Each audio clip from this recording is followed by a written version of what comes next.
All right. Hello and welcome to today's broadcast, today's video.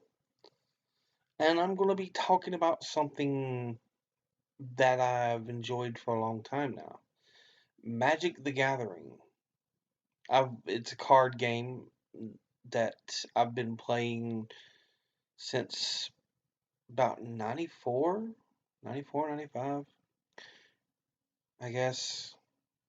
But I remember first discovering it along the lines of 4th edition Fallen Empires and Ice Age, and I always have a special spot in my heart for those blocks of cards, and I've always enjoyed it.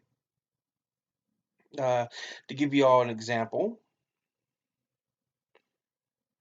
here is the back of a Magic card, and here's the front. Kind of hard to see, I know. There we go, that's a little better. But each card has a special ability on it. Um, in the early days, you didn't have some of the stuff, but you did have other things. There was creatures, lands, um, an instance. Um, Back in the day, there was enchantments, um, or enchant lands, but now it's enchantments. Or back in the day, they even have interrupts, but those got a little confusing with the capability of instance. So I think they kind of they've just done away with the interruptibility. Let's see what else. I remember when they introduced planeswalkers. Took me a few boxes, but I got me a Jace the Mind Sculptor when Zendikar was out, and that was pretty fun. Don't know if I still have it, but I remember back in the day playing on decks, and it was like I could be on my knees leaning on a deck full of cards, just because I enjoyed playing with so many in my deck. I couldn't really shrink it down.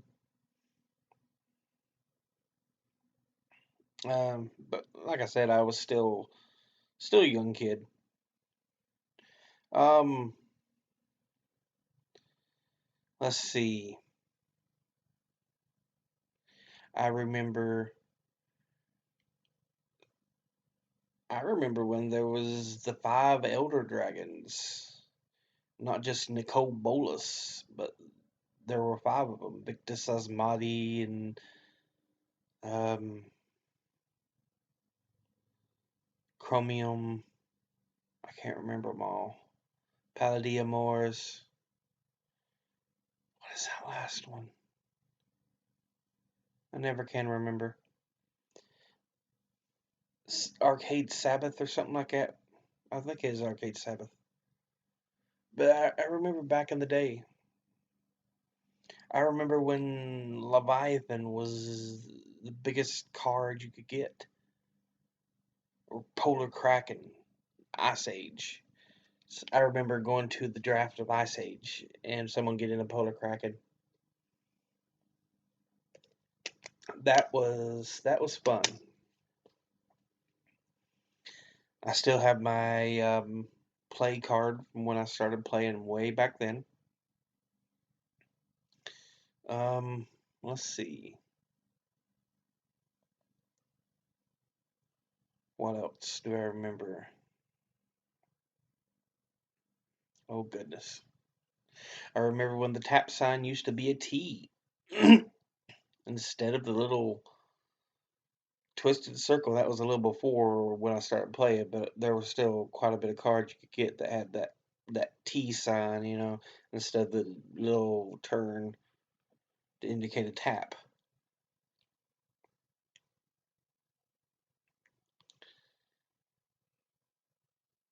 So yeah, I remember Magic quite a bit, and I've played it for so long.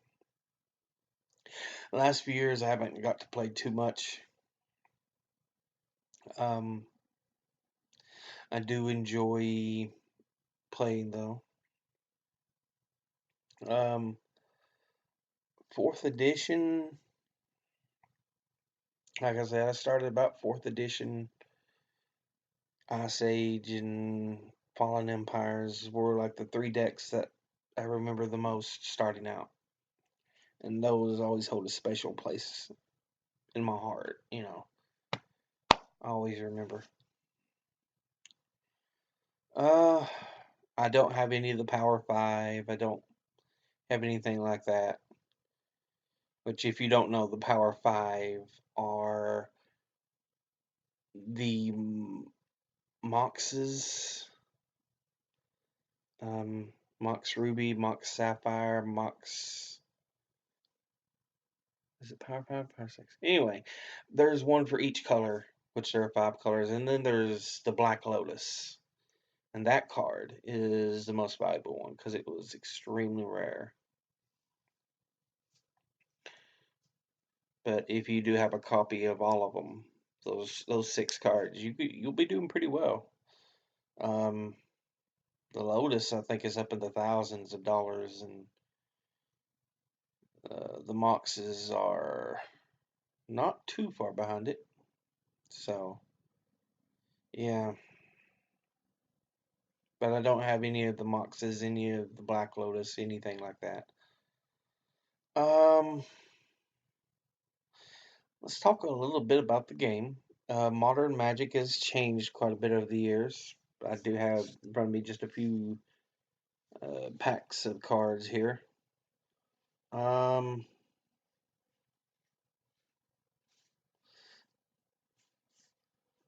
you got your token creatures. In this case, a vampire. It's a 1/1 with lifelink. Um, Sorceries, I forgot to mention. Yeah, is another type of spell. Um,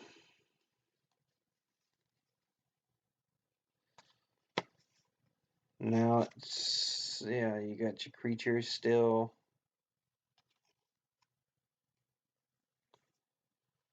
I used to be able to identify all the markings on the side, because in Magic they always have this little marking right here, uh, indicating which set it's from. And I used to be able to identify every one of them. It's been a while though, so I'm way behind on that. Um, but yeah, a lot of great cards to play with. It's gotten a bit more complicated. There seems to be, maybe it's just where I'm an old fogey in the game, but it feels like there's a lot more rules. Um, so there's a lot more to remember. Lands, yeah.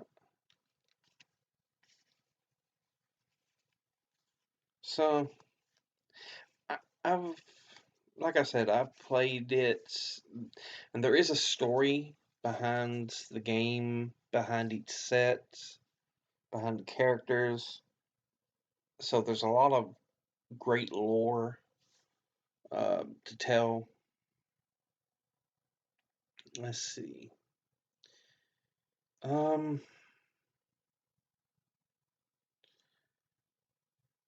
I remember the introduction of the Planeswalkers. Um, that was crazy to me. It took me a little while to figure them out because, like I said, I was so used to um, playing from way back in the day.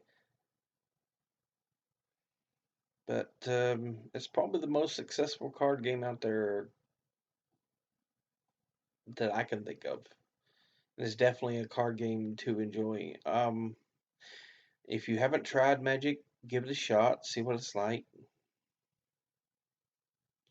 By all means. Um, I haven't brought all my cards and stuff over,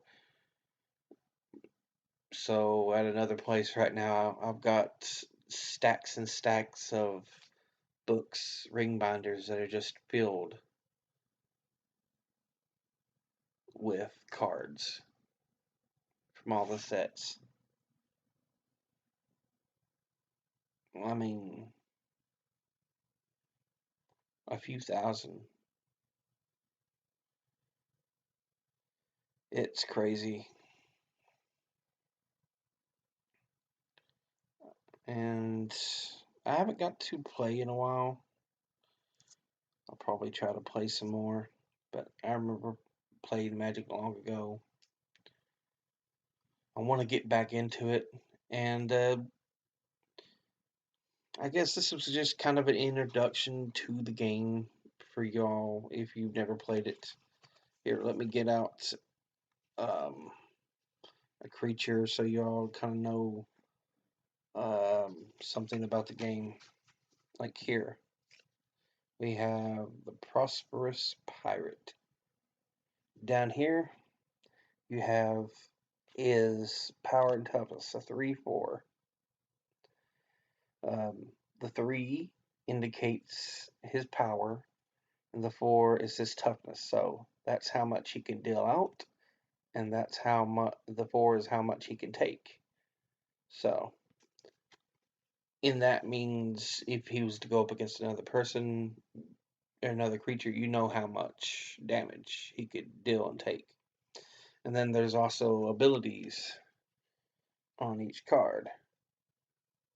So when the Prosperous Pirate enters the battlefield, um, create 2 colorless token, or let me erase that, treasure artifact tokens with a tap symbol, sacrifice this artifact, add 1 mana of any color to your mana pool. So each, some creatures have abilities on them. Not all, but some do. Um, so that's always something added that you have to pay attention to. And then with each, excuse me, and then with each play of the game, there's certain steps. Um,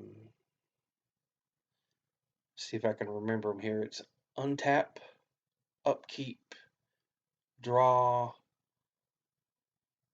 main phase 1, main phase 2, and I think just in turn. Can't remember. But anyway,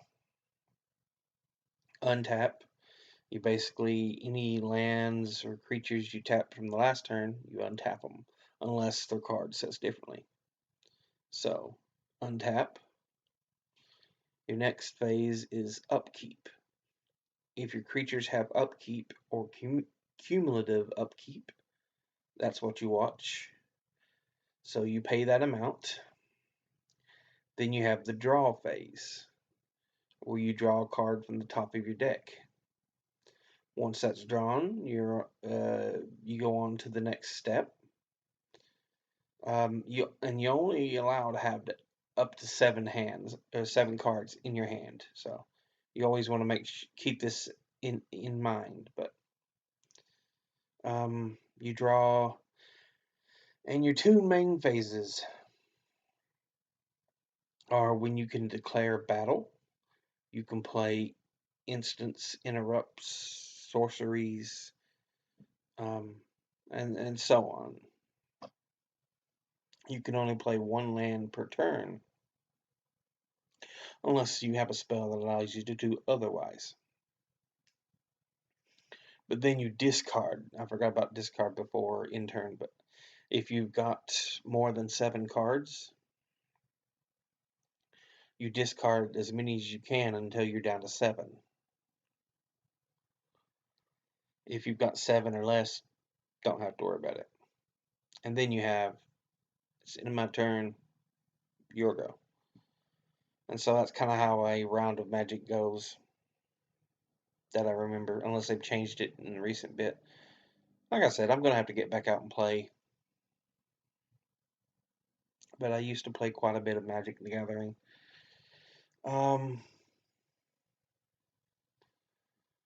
So,